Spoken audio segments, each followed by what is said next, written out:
Good afternoon and welcome. My name is Tim Knox. I'm the Director of the Centre for Policy Studies. It's a great pleasure to welcome you here to discuss the subject of Brexit Britain, the workshop of the world again. Britain does have a number of extraordinary successful manufacturing companies. There is the Nissan car plant up in Sunderland, which produces more cars than the whole of Italy put together, which is obviously quite some turnaround since 1974. But the proportion of people employed in manufacturing has fallen from around 18% in the 1970s just to under 10% today. Now, is this a good thing, or is it something which government can do something about, and if so, what should it be? We've got a wonderful panel of speakers who sweep the political spectrum. Oliver Wiseman, on my far right, will speak first. He is the Deputy Editor of CapX. CapX is a site which the Centre for Policy Studies established 3 years ago, and it makes the case for popular capitalism on a daily basis to a global audience. It's something which we've been doing for quite a while now, and it's good to see that the Prime Minister and the Chancellor have finally caught up with us. Lucy Neville-Rolfe will then take over. She joined the House of Lords as a Conservative peer in October 2013. Thank you very much indeed. And served served at the Department for Business, Innovation and Skills, together with the Department of Culture, Media and Sport, and was the Minister for Intellectual Property from May 2015 to July 2016. Previously, she was at Tesco, where she was an Executive Director on the main board. John Mills is an economist, entrepreneur, author and chairman and majority shareholder of John Mills Limited, an import, export and distribution company with a turnover of over £100 million. John is a lifelong Labour Party supporter and also a campaigner for the UK to vote to leave the EU. Finally, we have Vicky Pryce, who was previously Senior Managing Director at FTI Consulting, Director General for Economics at the Department for Business, Innovation and Skills, and Joint Head of the UK Government Economic Service. Before that, she was partner at London Economics and partner and chief economist at KPMG. So, Oliver, with no further ado. Thanks, Tim. I think the best way to start is to kind of explain the PERT project and sort of why we're here, which is that they commissioned half a dozen think tanks across the political spectrum to come up with their own answers to how to rebalance the British economy. And I've sort of, in the document you've got on your chairs, I sort of synthesised those reports and tried to find what the points of agreement are from the left and the right and middle. And the short answer is there's actually a remarkable amount of common ground. Starting with their sort of diagnosis of where Britain is at the moment, which is a place which is obviously an important moment politically, but also economically. And the think tanks all agree that Brexit, I mean, they obviously vary in their sort of optimism or pessimism about Brexit and the economics of it. But everyone agrees that it's a sort of salutary moment, it's a reset moment at which the country kind of can't afford to ignore some of the problems that, some of the economic problems that are behind the Brexit vote, and maybe politicians have not got right over the last sort of decade or so. It's also, they also, you know, and they also agree that for all that politics has been defined by these surprising shock events, so the Brexit vote, Jeremy Corbyn's election as Labour leader, the most recent election, economics is actually being defined by problems that have been hiding in plain sight, that have been there actually since before the financial crisis. So the regional imbalance in our economy, the sectoral imbalance in our economy, the productivity problem, so there's this relationship between these shock political events and these long-term economic events. In terms of the actual substance of what they want to do about these things, they all agree that the regional and the sectoral issues are very much interlinked, and that you can't look at the gap between the north and the south and the gap between and the problem with manufacturing separately. They are basically two sides to the same coin. In that the north, places other than London and the southeast, have been more dependent on manufacturing and so feel its decline more strongly. They also, on a related note, all agree that localism and devolution is absolutely at the heart of the solution. That was extremely striking. That there were six think tank reports across the spectrum. Everyone seems to think that that the man in Whitehall doesn't know best, and that maybe it needs to be someone in that city or that region. And obviously that takes lots of different forms, but the spirit should be, the instinct should be that the more local the solution can be, the better. And that's mostly sort of based on the experience in other countries, the experience in Britain over recent years. It seems that is something everyone can agree on. Also, interestingly, they agree that industrial strategy is the answer. The question is just what sort of industrial strategy. That is obviously the million-dollar question we're here to discuss. But I still think it's striking that those words would have scared lots of people on the right not so long ago. But right-wing think tanks in this report were open to the idea of government involvement. Just the question is, what sort of government involvement? And then the final big point of agreement is the real need to think about skills training and just quite how severe that problem is in Britain, and also quite how difficult that problem is to fix. There is a sense in which it's a cultural one as much as one to do with funding, and also the system is very complicated and needs simplification. And the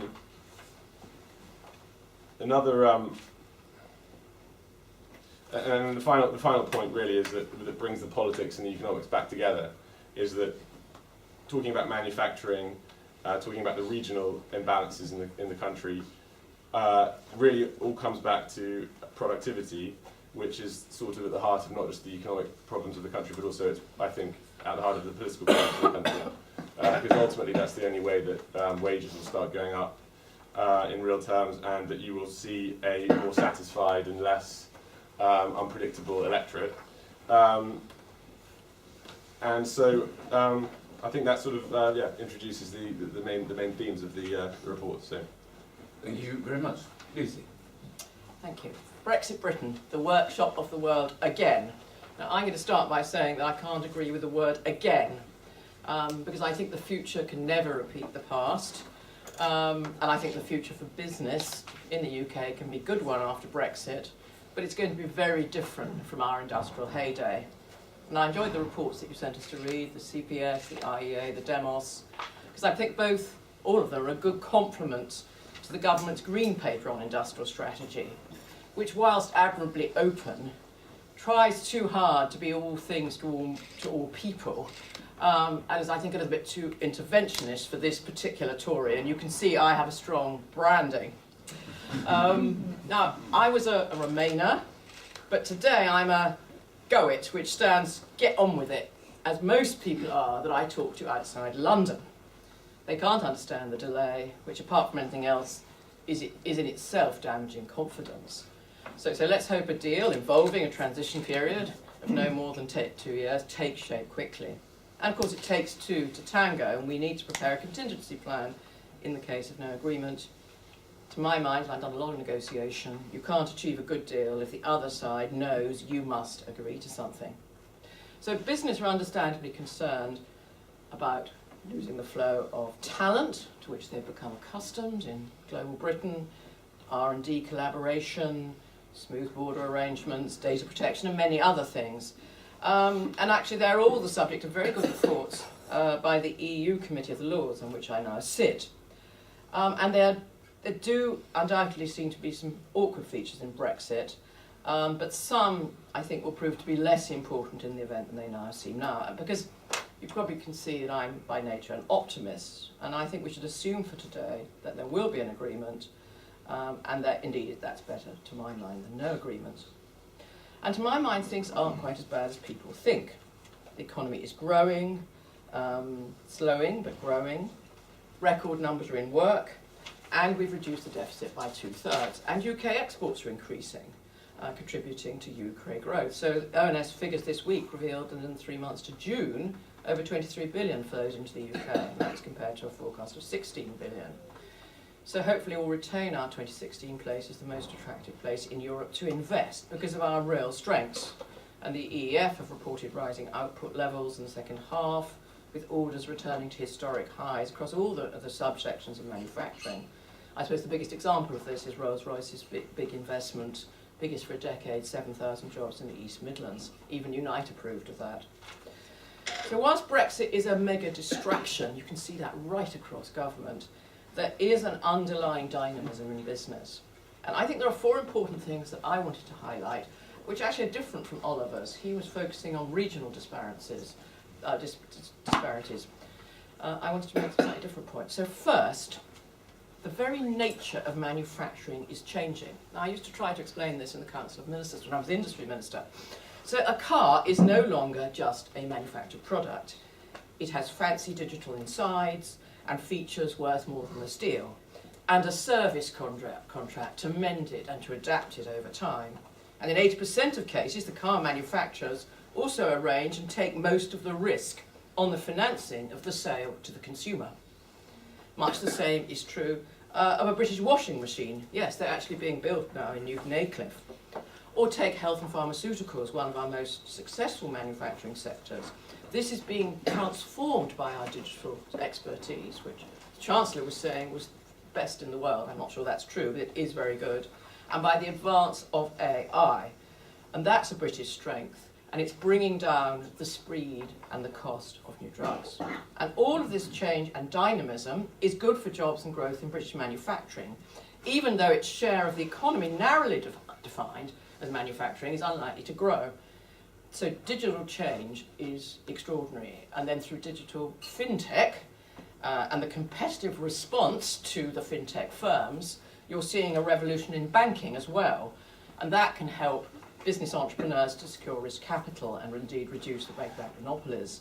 And it's another driver of growth and change with, to my mind, as much potential as any disruption from Brexit.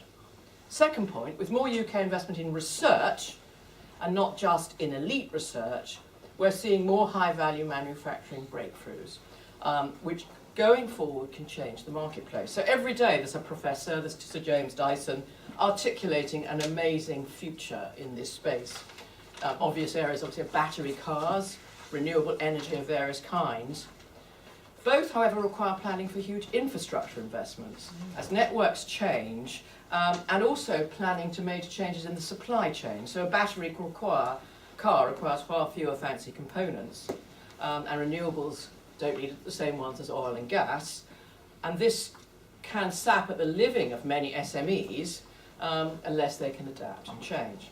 Third point, after a gaping 10-year lacuna caused by the financial crisis, we're now seeing investment in infrastructure, which is crucial to productivity improvement. So in transport, with the brilliant Crossrail, for example, in broadband and 5G, in research, as we've mentioned, and in education and skills. So the go of reforms, I hope, will start to shift our appalling PISA scores. These are the OECD scores, UK 24th in maths. And a bright spot of current policy, if not yet of delivery, is the plan to improve technical education and workplace skills, and hopefully change social attitudes to that. So I think these are broadly the right things to do and on which to spend money, although I would make a plea for housing, lack of which is undermining society in the country, as is beginning to be said this week. But I'm not sure localism, to pick up Ola's point, can actually help with housing. Actually, I think localism can get in the way of housing. And there's also what I would call administrative problems, the black spots. Broadband hotspots, traffic congestion, hospital delays for working people, slow procurement, late payment. There's a whole lot of little administrative things that make a big difference. But I'm clear we're right to invest in capital and in skills. Shortchanging either capital or skills investment as a business person, I know, is a recipe for problems. You come to regret that cut. Fourth, management is key. The quality of people, the leaders of project and of policy make the difference between success and failure, especially in a high knowledge economy. Good leaders, they run the best ships, they run the best stores, and at London Business School, research shows a positive correlation between, on the one hand, the companies that train and develop and reward their staff well and as a priority, and others in terms of financial success. Finally, as I've said, exports are picking up, thanks to the more realistic value of the pound, and frankly some decent effort by the Great Campaign, which is a vigorous approach across government now by Liam Fox's team. You can see that in things like Northern Powerhouse initiatives, shovel-ready projects being sold around the world. So finally, what about industrial strategy? I'm afraid. Well, that isn't a comment on the industrial strategy, but because I think the April iteration is honest, and it's open, and it's a genuine consultation. And I'm sure we'll hear some more about it from Greg Clark this afternoon. But I do have a plea, and it's to use the opportunities provided by Brexit to build our strengths and to keep the industrial strategy light touch. The IEA report reminds us that the past record of industrial policy in the UK is a catalogue of waste and ineffectiveness. And I know from my 3 years as a minister that government is slow to get things done, and that Brexit is all absorbing. So that's another good reason not to introduce policies that may be out of date before they've done any good. I believe in focus. Less is usually more in everything, although it's a hard rule to follow. So in short, no magic bullet. We need to do everything a little better, and the rewards will come, Brexit or no Brexit. Thank you. Thank you very much, Lucy. Thank you. John. Well, thank you very much, Chairman. Thank you very much for inviting me. I have to say that I'm in a rather strange position here. This is the first time I've ever been to a Conservative Party conference. Although I think the last count I've been to 46 Labour Party conferences. So anyway, I hope you will forgive me for being in strange territory. Now, my background, as well as being involved in these various issues we're discussing, is that I've been involved in manufacturing and selling products all over the world for the last 50 years. And I must say, I've got a strong view about why the British economy is growing so slowly and what's gone wrong with manufacturing, which, as you're probably aware, has fallen as a percentage of GDP from about 30% in 1970 to less than 10% now, and it's still drifting down. Now, I think the main reason why this has happened was because when there was a sea change in economic perceptions about how to run economies, when Keynesianism lost speed in the 1970s, and neoliberalism and monetarism came in, is that everybody was fixated on the inflation problem and nobody bothered about competitiveness and what the soaring pound would do to manufacturing. And I think the biggest single problem we've got now in this country is that it is uneconomical to invest in most of the sorts of economic activity which actually produce increased economic growth. And these are quite narrow. I think there's only three of them essentially. There's mechanisation, there's technology, and there's power, and very little else. Investing in schools and hospitals and roads, even infrastructure projects, doesn't produce more economic growth. What does produce more economic growth are these things I've just described. And these are essentially private sector activities, which are normally carried out largely by light industry, and they have to be profitable to be successful. And the problem we've got is even at 1.30 or 1.35, let alone $2 to the pound, which we had not so very long ago, investing in these sort of investments in this country is completely uneconomical. And this is why they've all drifted off to China, or not necessarily to low wage areas. They've drifted off to Germany and Holland as well. But the difference between those countries, Germany and Holland and the UK, is that they have much more investment per head of the population in the workforce and much better training than we do. So their output per hour, their productivity is very much higher. And the trouble we've got is that if we can't invest in these areas which do produce more economic growth, productivity stays static, and that's the difficulty we've got. And the situation, if you look back, really is appallingly bad. Output per hour, wages per hour at the moment are less than they were in 2007. What is true is that the wage pool, the total amount of wages paid out, has gone up a little bit, but this has been diluted down by population growth.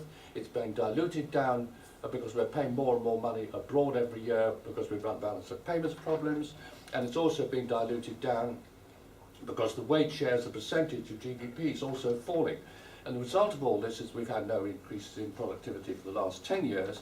And my concern is if we carry on the way we are, we're going to have no productivity increases either for the next 10 years, in which case we will have no real wage increases. And the consequences of this, right across the political spectrum, whether you're Labour or Conservative, I think are extremely concerning. Now, the result of the fact that the investment in manufacturing is so low is it spreads right across the economy because there aren't the resources there. And investment as a proportion of GDP in the UK is dismally low. It's about 1/3 lower than it is than the world average, at about 17% compared to 26% or so as the world average. But if you take physical investment, which is actually what tends to do something for economic growth, and you abstract from that the bit that is actually in the really key areas I've just described, mechanisation and technology and power, you're down to about 4%. And by the time you take depreciation of that, you're left with nothing, which is why productivity is static. Now, the consequence of the lack of opportunities for profitable investment in manufacturing are that the percentage of GDP coming from it has gone down and down and down, and this has other consequences which are very serious, which relate to the previous problems. One is that manufacturing is the area which tends to produce productivity increases which you don't get elsewhere. The second is that manufacturing pays much better than other jobs. On average, manufacturing wages are about 25% higher than they are in the economy as a whole. But also, most of the exports we've got are goods and not services, and unless you've got a reasonably strong manufacturing sector, you finish up with a trade deficit, which we have in spades. But not only have we got a trade deficit, we've also got an income deficit, because every year you have a balance of payments, you have to sell off more assets or borrow more money, and our income from abroad, which used to be quite positive, has now become strongly negative. And on top of that, we're paying large amounts of money overseas to the EU on remittances and in other ways. And so the total balance of payments that we've got is devastatingly high. The ONS has just revised the figures and published them a day or two ago. The balance of payments deficit, total balance of payments deficit in the UK in 2016 was £115 billion. And this is a staggeringly high proportion of GDP and completely unsustainable. As a result of all this, we're running up debts, and then because we're not getting growth driven by investment and overseas trade, what investment we do have tends to come from ultra-low rates of interest and equity realisation and consumer demand, rather than the things that are sustainable, which are investment and exports. So I think we really have a very unbalanced economy at the moment, which we drastically need to do something about. And I do think the exchange rate is probably the most important key. And I must say, I think it's really disappointing that none of these reports really did anything very much. You mentioned that the pound having gone down from 145 or 150 to 125 or so post-Brexit helped the economy, and I'm sure it did. But you know, the fact is that it's still far too high to get any sort of manufacturing renaissance. So what I think we need to do is we do need to revise the macroeconomic policies we pursue, the exchange rate policies we pursue, and then I think you do need an industrial strategy. An industrial strategy along the lines proposed here, without doing anything on the demand side or supply side orientated, won't work. But I do think that if you work to change the demand side, to make manufacturing much more profitable, then you would need better training, you would need better infrastructure, you would need changes in the banking system to make money more readily available for businesses. There's a whole supply side agenda there which has to be matched with the demand side as well, and that's really what we're lacking. So my conclusion, very briefly, is that if we're going to avoid getting us stuck in a situation where there are no wage increases for the next 10 years, which is a really, really daunting prospect, we need to be more radical than these reports suggest. We need to look at the demand side as well as the supply side of industrial strategies, and it's critically important for our future, in my judgment, that we can then get it right and take the decisions that are required to get the economy more competitive, to drive it ahead, and to avoid us getting facing stagnation as far ahead as we can see. John, thank you. Vicky. Well, it's getting a bit more pessimistic moving down this table, it seems. But John and I have debated these things a number of times before, but hadn't quite realised how down you are on the UK economy. But I just thought I'd add a little bit more to this, particularly after Lucy's rather optimistic, and you are indeed an optimistic person, and that's one of your great qualities. But if you look at what has been happening, and I think John summarised some of that properly. Productivity, I'm afraid, has gone back to levels that we last saw before the crisis. Now you think perhaps that was quite high, perhaps unsustainably high, because we had a big financial sector we were perhaps measuring wrongly. Nevertheless, it looks like we've got nowhere in terms of improvement in the underlying running of the economy between 2008 and now, which is actually quite a shock. The last few quarters have seen a decline in productivity. We'll see actually what happened in the quarter that ended just yesterday or 2 days ago. But certainly in the previous quarter, we saw the decline in productivity continuing, which is actually very interesting to look at. It's not just worrying, but on the other hand, you have this employment increase, which again, John and others have mentioned.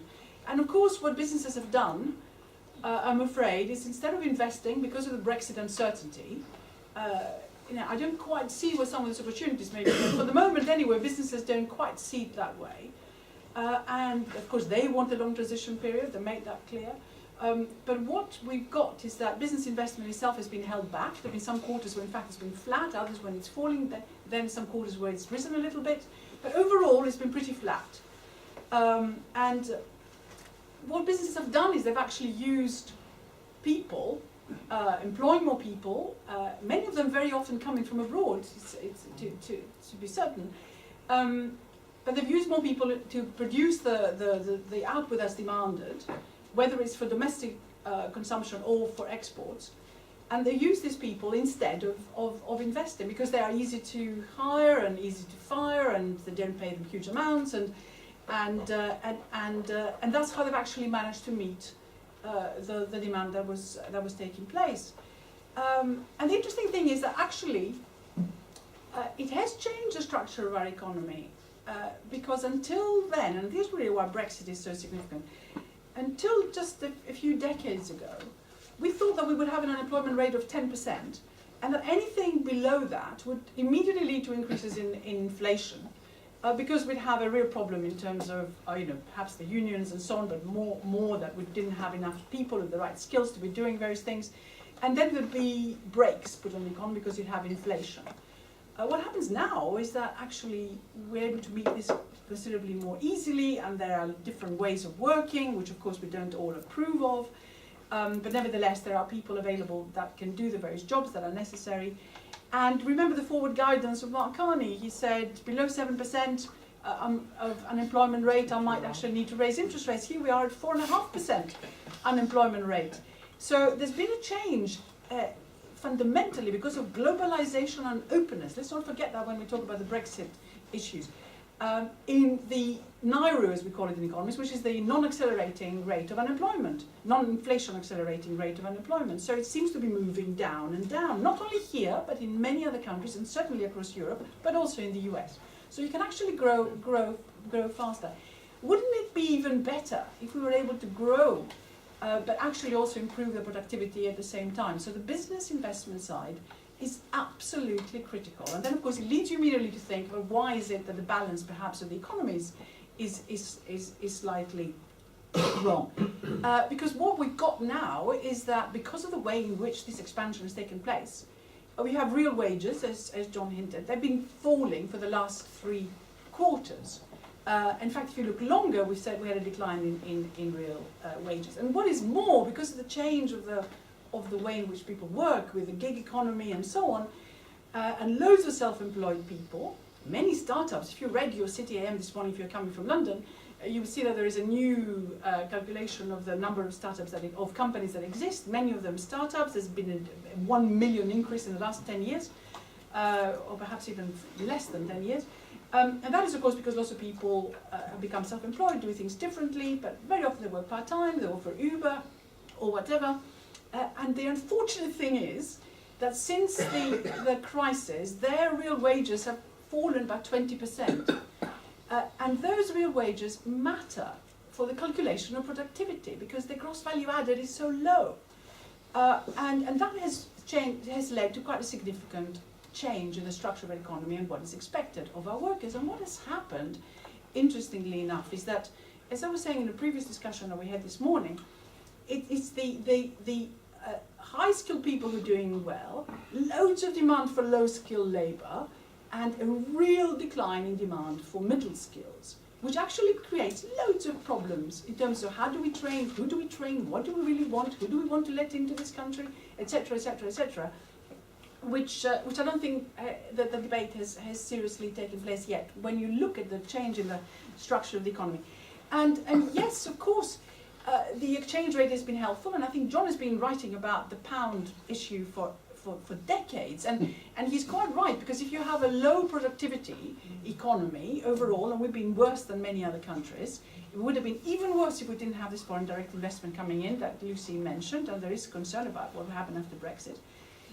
But if you have a low productivity economy, you have to compensate for it by having a continuously falling exchange rate. Well, there is a limit to how much that would happen, and it does help exports up to a point, but look where our exports are going. Our exports are going to Europe.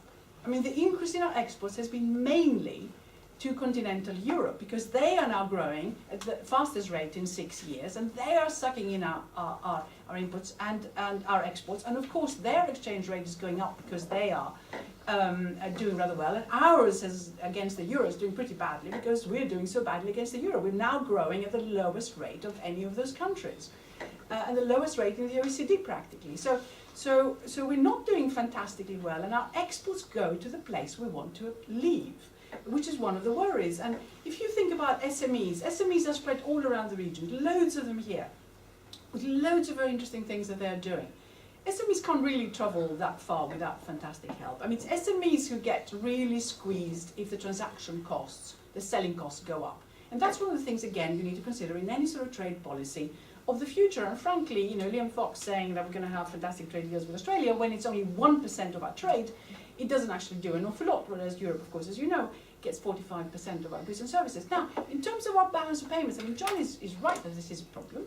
But of course, in an open economy, that's what you expect. You get your capital inflows, your foreign direct investment, making up for it. I mean, that's how it works. The balance of payments always balances, well, more or less, because we tend to lose quite a few billions somewhere.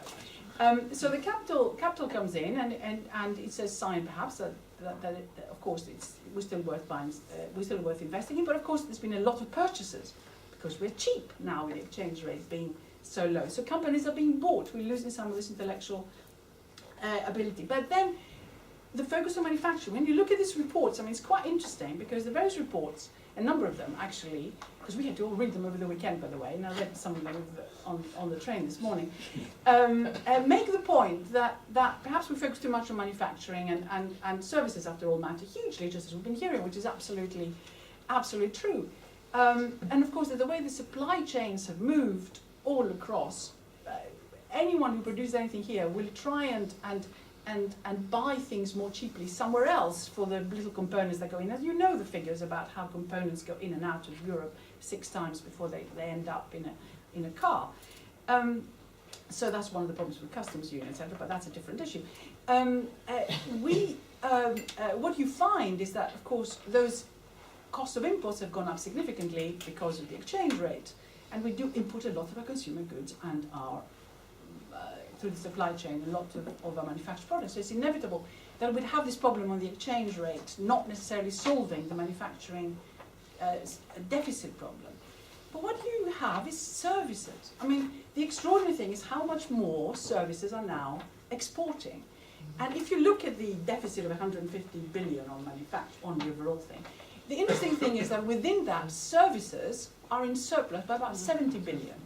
And the surplus with Europe is huge because we do a lot of our trading on services with Europe, where of course we have a completely, no, I'm exaggerating, the freest single market on services you can find anywhere else. It's certainly not perfect, and it should be moving a lot faster in terms of completing that. So you have that structure of the economy that you have to look at, and the regions, because I think it's very interesting that Oliver talked about the regions really, and that was what we talked about this morning in another event on how do you get a regional industrial policy.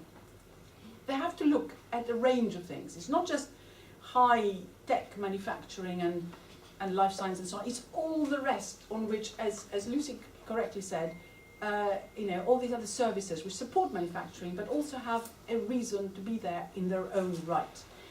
And a lot of the industrial strategies that we see tend to really focus on this upper end as if you're trying to invent a future. And I agree entirely that Whitehall, I had written a number of industrial strategies in my time.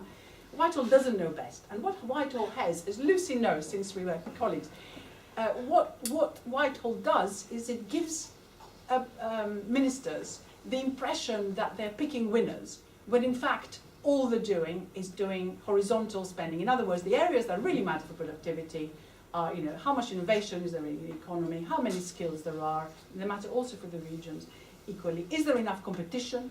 That's so important in terms of getting things going. And of course, if they're doing well, they'll get the finance that John mentioned. Do you encourage entrepreneurship? And of course, perhaps I mentioned skills already. Skills and infrastructure, of course, matter. Investment, therefore, matter hugely. In many of those areas, unfortunately, as John was saying, we are at the bottom of the league, or pretty near the bottom of the league. So if we're to move from an environment where there's little investment, and actually the growth that we have right now in the UK is mainly because of low interest rates, quantitative easing, this huge liquidity injection we had in the markets, we need to think of what the other side can do, the fiscal side, the investment on skills and everything else in infrastructure, where the multipliers are huge, in fact, in terms of also spreading the positive impact that they would have on the regions much more equitably than just focusing on particular sectors which might just help one or other of the areas in the UK. Thank you very much indeed. Before opening up for questions from the floor, I just want to ask the panelists one question. I think everyone agreed that Britain is facing a great productivity challenge, and as I understand it, the next budget is going to have as its focus the whole question of how to improve productivity. But at the risk of playing devil's advocate, productivity is an extraordinarily arbitrary measure, and there are many strange quirks in its measurement, and yet if it is so crucial, not only for the economy but also for politics and the popular reaction to current trends, how safe are we, how safe is the measurement of productivity if it is so important? How safe is what was the The actual? measurement of, how can we actually measure productivity when it is quite an intangible concept? So Lucy and John will have a view, but I just need to express, or whatever, say a sort of personal interest in this. Declare, that's it. That's the word I was looking for. Because for those of you who perhaps don't want to think about the Labour Party's reign, which was until 2010. At the time, and certainly for a large part of the period they were in power, they had something called public service agreements, which were PSA and targets attached to those. PSA targets. And those targets looked at basically translating manifesto into targets. So let's say child well-being, so schooling, some energy stuff, etc., business stuff. And then they were reduced to just 30 from 2005 onwards. And I was still in the government, working for the government at the time. And they reduced to 30, and they they appointed individual senior people in civil service to be the senior responsible officials who were doing this who were responsible for this. Well, PSA number 1 was productivity. And the unfortunate senior responsible officer in charge of that was me. So I was responsible for the entire productivity of the UK economy. And of course, this is the sort of thing that should keep you awake at night. But because it was such a big thing, it didn't keep me awake, because there was nothing very much I could do except make sure of 2 things. First, that we were measuring it properly, and it's a very, very good question you raised. And there are serious issues about whether, as I suggested, we were measuring the financial sector's contribution efficiently, whether all that money was going to anything productive at all, frankly. So, and the second thing was to coordinate across departments, so that the one thing that one department did to improve productivity wasn't killed by another department doing something else. And then I worked for the coalition government as well. And what happened then, because earlier there was huge coordination taking place. Of course, Gordon Brown was a control freak, as we know. So it was all coordinated, first by the Treasury and then by number 10 when he ruled there. What happened then is that it was all left to the individual departments to do what they liked. There was a huge amount of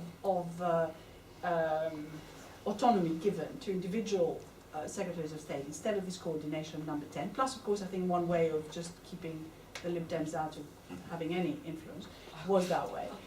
And it ended up with all these U-turns and with there was no real industrial policy except abolishing the IDAs. Nothing came to replace it. Money was cut. There was really nothing there. Productivity, of course, started going down. Of course, the moment I left, it did, inevitably. But it really led to not having enough emphasis on this over that period. But of course, measurement is an issue, but we have to bear in mind that we are a grown-up economy. A lot of our traditional sectors are reducing their productivity growth rate, whether it's chemicals, mining, and all that sort of stuff. And of course, you've had this huge change in the structure of the economy of the way I mentioned, in terms of the types of employment and the wages those people get. And those have brought the productivity level down. So the question is, what can you do to reverse it, even accepting that some of the measurements may not be completely accurate? Can I come in? Yes. First of all, on sort of nightmares of things you're responsible for. When I was at Tesco, I was sort of the senior responsible officer, the director responsible for data protection. And actually, while I was there, the thing I was most worried about is all the names and addresses of the Tesco customers sort of ending up on a bus or in a newspaper. You know, this was the absolute equivalent of your productivity measure. It didn't happen, luckily. But on measurement, I wanted to say 2 things. First of all, I think there's a difference between output per hour and output per person, and I think we do slightly better on the second than on the first, which probably means we work longer hours. And there's also a point, if you look at it sector by sector, which you were talking about, it's quite interesting. You saw an increase in productivity in financial services and oil and gas in the early 2000s and 90s, and then after the crash, that all went wrong as things tried to recover and there was more regulation. So it's a bit of a science, the sort of productivity measures, and for me what matters is to increase your investment in capital and increase your investment in skills, which I think John would agree on, and you need both of those, and those come together to help. And in innovation as well, where we're very poor in the EU index. I was horrified to discover when I was a minister that actually our research and development was quite low, and innovation was quite low down compared with what I had expected. The other point about measurement is the other side, which is the GDP. And I have a concern about how we reflect digital and the internet in our GDP figures, because that's a very important part of our economy. I'm not sure that I think that's another area that needs to catch up a bit, and that could actually lead to our productivity figures looking a bit better if you were able to calculate that better. Yes, I think it's right. I mean, GDP per head, or productivity, is actually a pretty rough justice for measurement. And there are all sorts of things that you can complain about. I mean, essentially what it does is to take all the gross value added in the economy and divide it by the population to give you an average figure. But that average does cover a lot of discrepancies. And for example, to give you a couple of pretty alarming figures, one is that the gross value added per employee in London in 2016 was £44,000, whereas the gross value added per employee in Wales for the same year was 17,000. I mean, this is a gap of way over 50%. And if you look at what's happened over the last 10 years, measured by in that way, productivity in London has stayed more or less the same as it was in 2017, whereas in Wales, again, which is the poorest region in the country, it's fallen by 10%. 10%. And if you then start looking at intergenerational issues around this as well, I mean, the situation gets worse and worse. So I think the answer is that GDP per head, or productivity, is a sort of rough justice measure, but it's probably the best one we've got. And certainly it's one that people feel very strongly about. And in the absence of anything better, and people have tried happiness measurements and all sorts of other things, you're better at least sticking with GDP, which is better than nothing.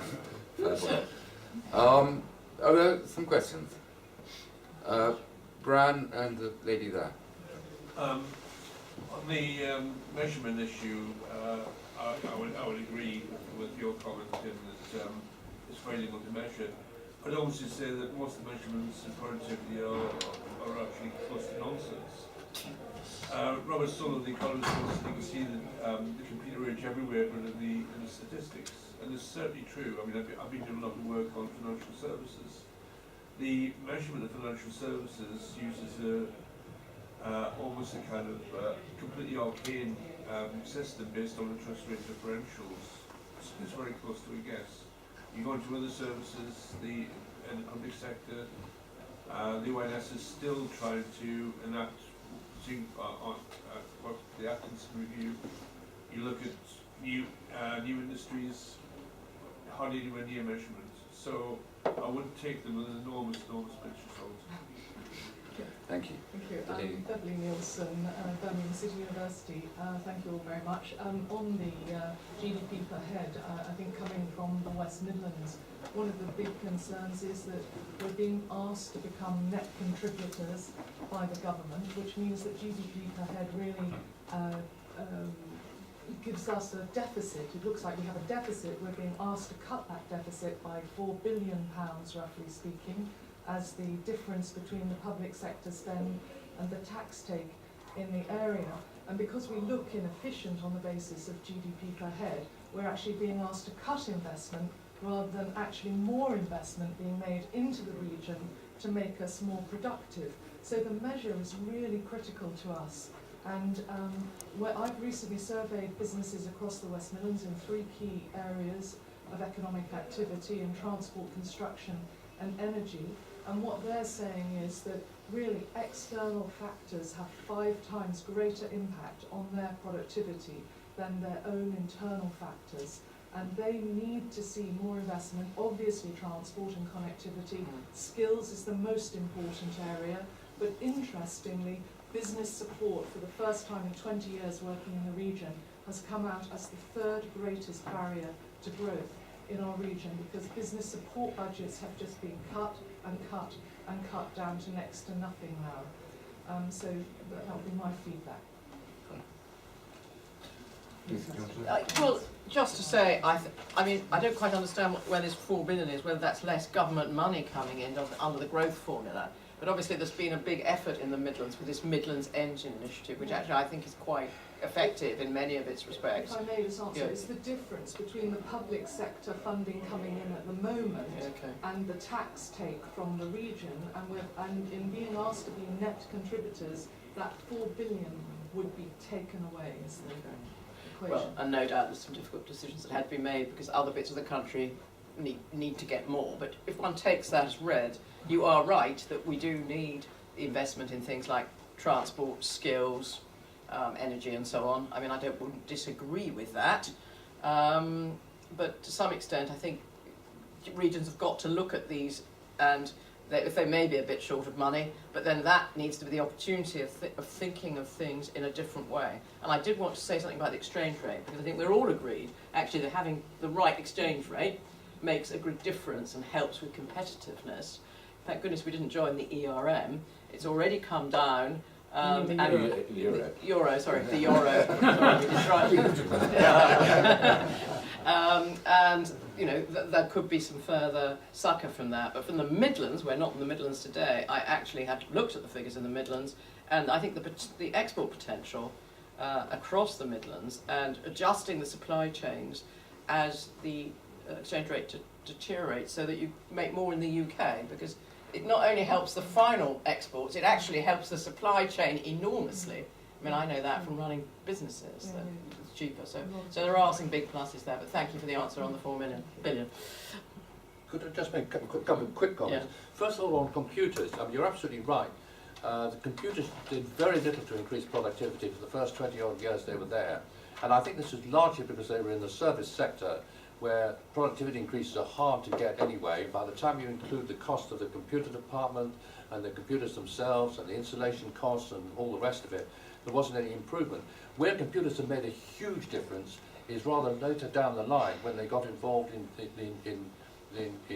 computerizing and controlling industrial machinery. And I spent quite a lot of time in China, I've got to say, going around factories in China and seeing really highly computerized machinery producing incredibly large quantities of very high quality goods makes you realise the extent to which we're missing out in the UK, because we're simply not investing in this sort of thing on anything like the scale we were at all. On the GP, I think one of the problems about the whole of the UK at the moment is that London has got a balance of payment surplus with the rest of the world. So I believe is the North East as a result of Nissan. But all the rest of the country has got a massive deficit. And as a result of this, it depends on London and elsewhere for grants and loans and handouts. And this is really a reflection of exactly what you were saying. If cities in the UK haven't got enough to sell to the rest of the world, which is a result of deindustrialisation very largely, this is the consequence that you will find. Finally, one very quick point on the euro. If we joined the euro in 2002 or 2003, when we were closest to doing it, the exchange rate against the euro would have been 165 or something of that sort, and against the dollar it would have been round about $2. And we would then have found ourselves somewhere between Greece and Portugal. Absolutely. I am Greek, and I get used to Greece always being mentioned somehow or other. It will always come into a discussion. But just very quickly on the measurement, and of course, it is true that particularly the GDP, the first estimate of it has in the past always got revised very substantially, because the construction element of it, we just could never get it right. And it wasn't my department, we got rid of it in the end. We gave it to the ONS and we told them they had to sort it out. You still get some problems, so there is no doubt about it. But GDP was revised in terms of its size by a big work done by Jonathan Haskell for the ONS, where the computer element of it, if you like, the fact that computers can do so much more, and there is huge investment that takes place, which is not on plant and machinery, was simply not estimated properly. That is all now being estimated considerably better than before, but it's still not perfect. There's no doubt about that. But the second point to make is that all these issues that are affecting us, which were made by the gentleman in the back, such as all these technological changes that are happening anyway, they are also affecting lots of other countries. And the interesting thing is that if you look at comparisons across, which are reflected in the way in which countries can compete, we have sunk by comparison to them, even though they have the same problems. Whether you estimate where we are or not completely correctly, our comparisons still put us in a very bad position across. And I think that's the important thing, because basically it hardly matters what the productivity is, and it only matters if you're looking at what you can pay your workers, and whether in the carriages to invest, and particularly whether you're internationally competitive. Can I say one point on the measurements, which is, or two actually. First, I think that's the crucial point, and John said a similar thing about the regions, which is, whatever the exact numbers are, we know enough to know about the comparisons between London and the rest of the UK, or Britain and other countries, to have a fairly good idea of what the problems are. The second point, though, is I think that the point about collecting the data is a good illustration of why you need to be, that less is often more in terms of what the government thinks it can do, and that the best way to go about these things is to focus on principles that they know hold true, and listening to businesses and what business owners and so on finding to be obstacles to them investing, rather than thinking it's something on a spreadsheet that can be fixed. We'll just take 3 questions. We're running out of time far too quickly, sadly. The lady there, please. Yeah, an observation, first of all, just on R&D. I mean, I think we've got an appalling track record in comparison per head of spend with some of our sort of other competing industries in other countries. And I do think some of that is cultural as well. Investors tend to expect far too much back now, and that is at the expense of R&D. But it's a question really to Oliver about devolution, because we've been having this conversation for about 25 years about devolving. The Northern Powerhouse feels like Northern Poorhouse sometimes. And it's not getting any better. And I worry with Brexit, if you look at some of the places that look as though they're going to be impacted the most, are the regions that have had the most help from the EU. And that is parts of Scotland, it's Cornwall, I'm from South Yorkshire, and most importantly, it's from Northern Ireland. And I think that is where we really need to take stock about what we are going to do to support those regions. And I think something needs to be much stronger than is in here about proper devolution, which means proper money. Well, I think we'll take a couple more questions. The gentleman there.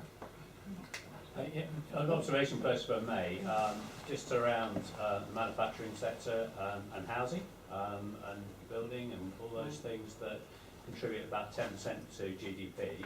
And the supply chain, 80% of homes built in Britain are built with materials made here, principally made in the Midlands. We forget every time I listen to a conversation about manufacturing, it's about automotive and aerospace. Yeah. The things that we make here in this country that we're really good at, we just ignore. We're putting a £50 million brick factory down at the moment, not one penny, not one piece of support from government. Actually, the contrary, we've actually had government pushing off-site solutions heavily that are imported into the country to compete with our materials in this country. So that's a plea. On the second one, the question really is, I'm also not hearing enough about SMEs.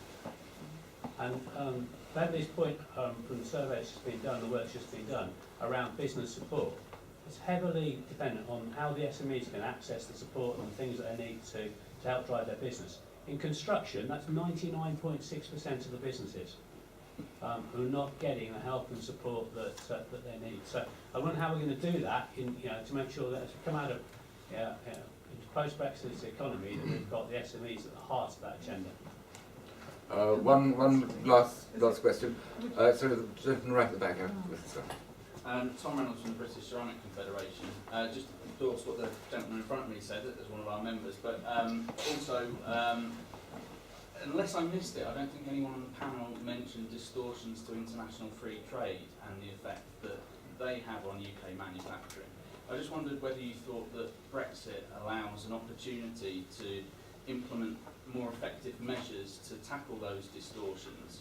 And there is a strong free market case for doing so. It's not just about protectionism. And how can that best be achieved in the trade bill? Thank you. Who'd like to go first? I'll go first. To start with the trade, I mean, I think that's a very good point that you make, and obviously when the trade bill comes into my house, it's a good question to ask. I'm actually a little bit gloomy on the trade distortion side, because I think in the last 10 to 15 years, the sort of international instruments to sort of WTO trial instruments become less effective rather than more prolific. I used to go to the Trade Council sometimes, and there were a lot of other member states who were much more protectionist than the UK, and I think actually without the UK's moderating voice, actually in world trade, the EU could actually become worse. And of course, Trump is a different character to some previous presidents. So trade disputes are going to continue to be a problem. It's actually vital in the new settlement, whether it's the international trade negotiations or Brussels, our future disputes resolution with them, that we care about free trade and have proper disputes mechanisms, because I'm a huge believer in free trade. I'm also, I've got the floor, a huge believer in small companies, having come from a farm and chaired a small company, and I think that the sort of there have been improvements on the export side, but what's happened is they closed down. Actually, the lady from the lady you were talking about this, they closed from the Midlands. They closed down the sort of direct support for small business and put more of the finance, for example, into the British Business Bank. And I'm not sure whether that quite works. And that seems to me to be a good area to put comments in on the industrial strategy to ensure that how SMEs are helped. I mean, they need money, they need to be allowed to get on, they need various things. So that's important. Matching EU money, I think the Chancellor already agreed to match regional spending in the interim period. And I'm sure we're going to come back, the government will come back to that, because clearly there's been a lot of EU investment which will disappear, but then in principle we'll have some money back, and hopefully that can be spent on on our priorities. I'd like to make just 3 brief comments. First of all, on devolution. I spent many happy years involved in local government, so I've got a fair idea about what goes on there. I'm not at all sure that more devolution, although it may be a good thing in some other ways, is going to make much difference to economic performance, unfortunately. I think if we're going to rebalance the economy, one of the absolutely vital things to do is to get the economy reindustrialised to some reasonable extent. I don't think we need to go to the same sort of level of industry as you have in Germany or Japan or Switzerland, around about 20% of GDP, because we've got such a strong export sector on services that we don't need to get up to that level. But all the work that I've done on trying to modelling the economy to see how to get it rebalanced, unless you get it back to somewhere around about 15%, I don't see how you can get the economy to balance out properly at all. And I think if you did get an increase from 10% to 15%, with this concentrated very largely in the regions, this would go a long way down the line towards rectifying some of these imbalances that we've been talking about. Secondly, on SMEs, one of the problems about this country is we've got some really, really good companies like Rolls-Royce and the car manufacturers and so on, but we've got a long, long tail of companies with very low productivity, and a lot of these are in the SME sector. And one of the things that really is vitally important if they're going to improve their productivity and performance is that they become more profitable. The trouble is a lot of manufacturing companies in those sectors have been squeezed unmercifully by the way the economy has been run, particularly in the back to the exchange rate issue, and as a result of this they haven't invested. Also because it's so difficult to make money there, they don't tend to attract the most able people, and if you're not very careful you finish up with a sort of downward spiral of low productivity, which is where we've got. So I think this goes back to the sort of macroeconomic issues again. Finally, just on trade, I mean, it is, I think, important to realise what opportunities there are outside the EU if we go ahead with Brexit. I mean, you may or may not be keen on Brexit, but we are where we are. And one of the real opportunities we've got there is to move away from the protectionism which a lot of the European Union manifests, particularly around motor vehicles, around agriculture, fisheries and so on. And what we can do is to take advantage of the lower prices that we can buy lots of food and other things from the third world rather than from the EU. There's a considerable fillip to the economy that could be achieved. So there's some light at the end of the rainbow on that front, I think, as well as elsewhere. Okay, just very, very briefly on the last point that John made, of course, we already had Michael Gove say that actually food prices are not going to go down because we'll continue to support our farmers, so we're still going to be paying quite a lot of money throughout the taxpayers would. And also, of course, if you lowered all those prices and we really went into getting rid of the distortions the gentleman was talking about, you probably would have no agricultural sector in this country and you'd have no manufacturing sector either, so today's discussion is completely pointless. It would be completely pointless. but on SMEs, I did mention the difficulty that they would have and the support they would need for trading elsewhere. The squeeze they have, of course, through the supply chain, which is quite an important consideration already. If you look at housing, I couldn't agree more. Again, when we were at BIS, I know full well that we're always pushing for more infrastructure spending and more housing because the multiplier is great. Everything stays into the local community and regionally it makes such a big difference. And generally we were ignored. But I think now, as you know, suddenly because of the whatever the concerns that the Conservative Party now has, there is quite a lot of renewed emphasis on this, and let's see what the announcement of yesterday will help you buy, and also whatever more there may be, although everyone's worried about what it will do if you don't increase supply. Supply is the absolutely important thing that we're all talking about. But just on the money that we'll be losing, and we can use it in a different way, please let's not forget the contribution that the European Investment Bank has made in the past. With quite a lot of infrastructure spend, a lot of support through grants and loans, actually to the skills sector and others. I mean, the whole of Oxford University's training centre has been built on that money. I think in 2016 alone, they put in something like, well, they supported 5 billion worth of infrastructure spending. And that is quite significant, and it mattered for the regions. A lot of it was going to regions. What's going to happen with that in the future? I don't know. And on the euro, finally, we were never going to join the euro. There is no doubt about that. Actually, it's not completely fine. Gordon Brown had no intention of doing so, and we all worked on the 5 economic tests. So it's very hypothetical, but I think who knows what would have happened by now. But it is true that having Greece in it, of course, has kept the exchange rate low. And then final thing on business support. I mean, in fairness to the Conservative Party, which you've only, a conference to which you've only come for the first time, it was Labour who cut business support. They cut it hugely. So again, for those of us who remember were there, between 2002 and 2010, 10 billion that was being given or thereabouts was reduced to 1 or whatever. Now all you've got is the money that goes to innovation through Technology Strategy Board or Innovate UK, whatever it's called. And through tax. And through tax, fine. But you don't have this direct support, which actually allowed loads of SMEs, small firms, to start with a R&D grant and everything else. And the lady is absolutely right that the result of all this has been that R&D spend has remained accordingly low. Thank you. Before I ask you to join me in thanking the panellists, can I just point out the membership forms which are on your chairs. If anyone has any questions, then I'd be delighted to do my best to answer them. But it is, of course, a sign of a great panel and great speakers that there are far more questions than we have time for. So I do apologise to anyone who hasn't been able to ask their questions. But will you join me in thanking the panellists? Thank you very much.